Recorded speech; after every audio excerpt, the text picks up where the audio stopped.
বিল্লাহি মিনাশ শাইতানির রাজিম বিসমিল্লাহির রহমানির রহিম। আগামীর বাংলাদেশ আল কোরআনের বাংলাদেশ, আগামী বাংলাদেশ ইসলামী শাসন ব্যবস্থার বাংলাদেশ। বাংলাদেশের সকল হক্কানি পীর মাশেখ আলেম ওলামা, বাংলাদেশ ঐতিহ্যবাহী ইসলামী সংগঠন জামাত ইসলাম সহ সুদীর্ঘ স্বাধীনতা 54 বছর পরে আজকে একটি নির্দলীয় সরকারের অধীনে যদি একটি স্বচ্ছ এবং আন্তর্জাতিক মানসম্য নির্বাচন হয়, তাহলে জনগণের মতামতে, জনগণের রায়ের ভিত্তিতে বাংলাদেশে একটি ইসলামী শাসন ব্যবস্থা দেশ হওয়া সম্ভব এবং বিশ্বের বুকে একটি মডেল রাষ্ট্র হিসাবে দুর্নীতিমুক্ত এবং ইনসাফ ও ন্যায় সমাজভিত্তিক রাষ্ট্র বিনির্মাণে ইসলামী সরকারের কোনো বিকল্প নেই। No east, no east, Islam is the best. আল্লাহ সময়ের যে দ্বিমত আপনারা মনে করেন, এটা মোটেই দ্বিমত নয়। 1991 সাল থেকে শুরু করে আজ পর্যন্ত বাংলাদেশে জাতীয় নির্বাচনে ইসলামী সমমনা দলগুলোর ঐক্যের প্রয়োজন ছিল। এখন বাংলাদেশে জনতার ঢল প্রমাণ করে এখন আর কারোর সাথে ইসলামী দলসমূহের ঐক্যের প্রয়োজন নেই। ইসলামী দলসমূহ এককভাবে নির্বাচন করে বাংলার জমিনে ইসলামী শাসন ব্যবস্থা, কোরআনের শাসন ব্যবস্থা, জনগণের ভোটাধিকার মাধ্যমে বাংলাদেশকে স্বনির্ভর ইনসাফ ভিত্তিক একটি রাষ্ট্র বিনির্মাণের যথেষ্ট সক্ষম। এতে যে যাই নিন্দাবাদ করুক, সব নিন্দাবাদ বঙ্গোপসাগরে ভেস্তে যাবে, ইসলাম মুক্তি পাবে, বাংলাদেশ ইসলামী শাসন ব্যবস্থা কায়েম হবে। নিন্দুকেরই নিন্দা, ইসলামের জন্য হবে না কোনো বাধা, কোনো হবে না কোনো প্রতিবন্ধক। ইনশাআল্লাহ আগামীর বাংলাদেশ দাঁড়িপাল্লার বাংলাদেশ, আগামীর বাংলাদেশ কোরআনের বাংলাদেশ, আগামীর বাংলাদেশ তৌহিদি জনতার বাংলাদেশ। বিসমিল্লাহির রহমানির রহিম। আমি ঢাকা ধানমন্ডি থেকে আসছি।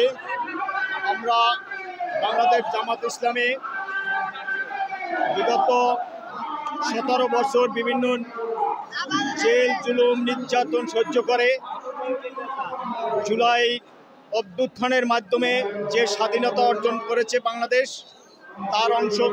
তার অংশ হিসাবে আজকে আমরা বাংলাদেশ জামাত ইসলামী যে 7 দফা কর্মসূচি দিয়েছে তা বাস্তবায়নের উপলক্ষে আমরা আজকে এখানে উপস্থিত হয়েছি। সারা বাংলাদেশের মানুষের কাছে আমাদের আহ্বান, আমরা আগামী জাতীয় সংসদ নির্বাচনে আমরা বাংলাদেশ জামাত ইসলামী এবং ইসলামিক মহাজোটকে আমরা যাতে বিজয় করতে পারি সেই লক্ষ্যে কাজ করে যাব এবং বাংলার জমিনে একমাত্র ইসলামী আইন প্রতিষ্ঠিত হোক এবং সুশাসন প্রতিষ্ঠিত হোক, এটাই আমাদের কামনা।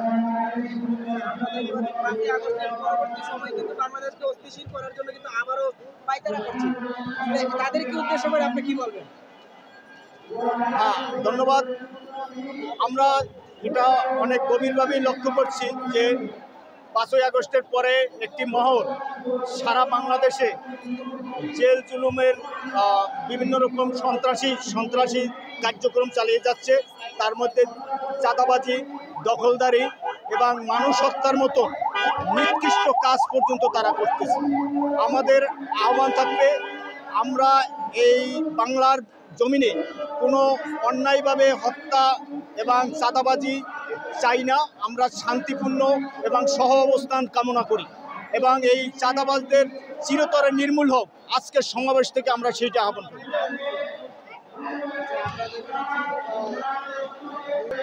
ধন্যবাদ। আমরা এক্ষেত্রে আমার যেটা আমি সেই 91 থেকে যেটা লক্ষ্য করছি, আমরা বিএনপির সাথে সহ অবস্থান থেকে রাজনীতি করেছি, কিন্তু বিএনপি সবসময় ইসলামী মূল্যবোধকে ব্যবহার করছে। তারা মূলত ইসলামের স্বার্থে কোনো কাজই তারা করে না এবং ভবিষ্যতেও তারা এটা করবে না। আমরা 5ই আগস্টের পর থেকে এটা আরও গভীরভাবে লক্ষ্য করছি এবং তারা বর্তমানে যে অবস্থানে আছে সেটা হচ্ছে সম্পূর্ণ তারা ইসলামের প্রতিপক্ষ হিসাবে বর্তমানে কাজ করতেছে।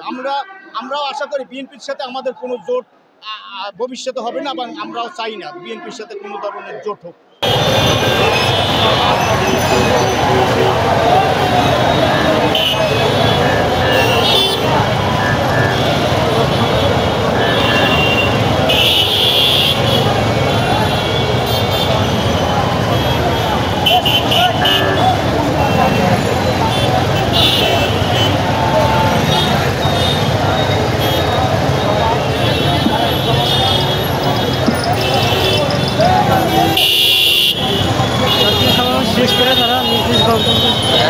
চলে যাচ্ছে। তাদের 7 দফা দাবি নেতারা এখানে জাতীয় সমাবেশ করতে জামাতে ইসলাম। আপনারা দেখতে পাচ্ছেন এই মুহূর্তে আমি শাহবাগ মোড়ে গোলচত্বর থেকে আপনাদেরকে দেখানোর চেষ্টা করতেছি।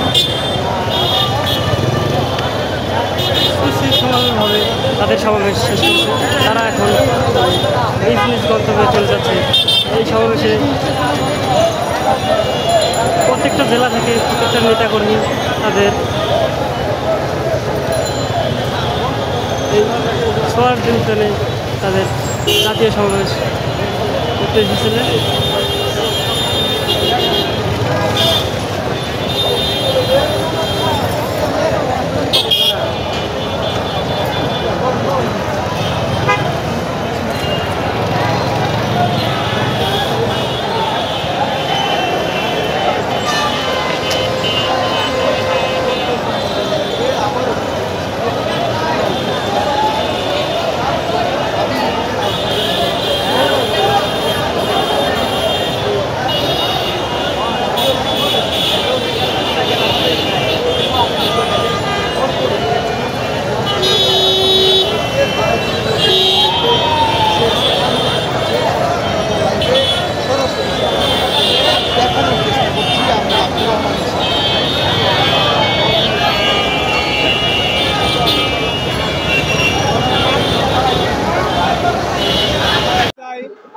বিগত দিনে আওয়ামী লীগ সরকার যে কথাটা বলে গেছে, জামাতকে বলে গেছে যে রাজাকার, এবং অনেক অসংখ্য লোকদের আমাদের যে নেতাকর্মীরা যারা ছিলেন তাদেরকে ফাঁসি দিয়ে গেছে রাজাকার বলে। কিন্তু সেই আমাদের এর আগে যে নেতাকর্মী ছিল, যেমন আমাদের নিজামী ভাই, এরপরে দেলার হোসেন সাইদি, তাদেরকে যে একটা মিথ্যা অভিযোগ দিয়ে গেছিল রাজাকার, সেই রাজাকারের এটা এখনও আর এই বিএনপি আবার শুরু করছে। এটা আসলে আমরা মেনে নিতে পারছি না। সেটা মিথ্যা প্রমাণিত হয়ে গেছে যে আওয়ামী লীগ সরকার রাজাকার বলে তাদেরকে যে ফাঁসি দিয়েছে সেটা মিথ্যা প্রমাণিত হয়েছে। আমাদের এই কিছুদিন আগে একজন নেতা মুক্তি পেয়েছেন, আমাদের আসলে স্মরণে আসছে না নেতার নামটা,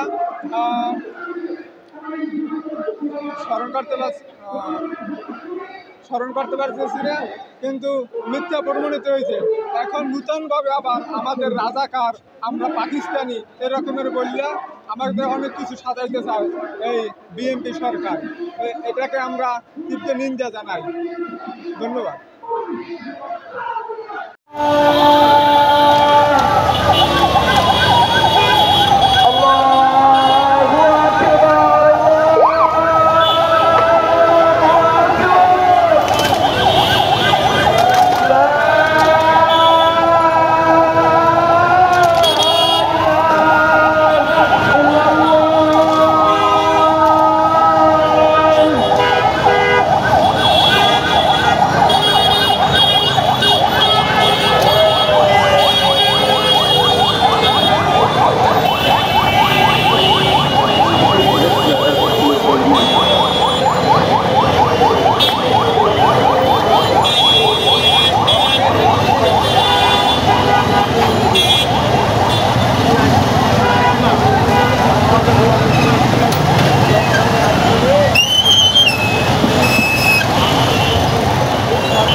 শেষ করে তারা নিজ নিজ গন্তব্যে চলে যাচ্ছে।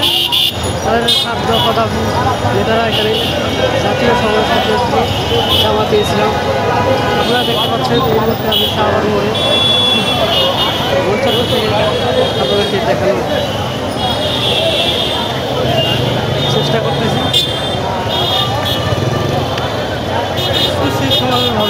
তাদের সমাবেশ শেষ করেছে। তারা এখন নিজ নিজ গন্তব্যে চলে যাচ্ছে। এই সমাবেশে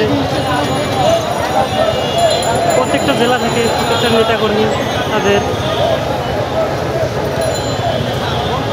এই 6 দিন চলে তাদের জাতীয় সমাবেশ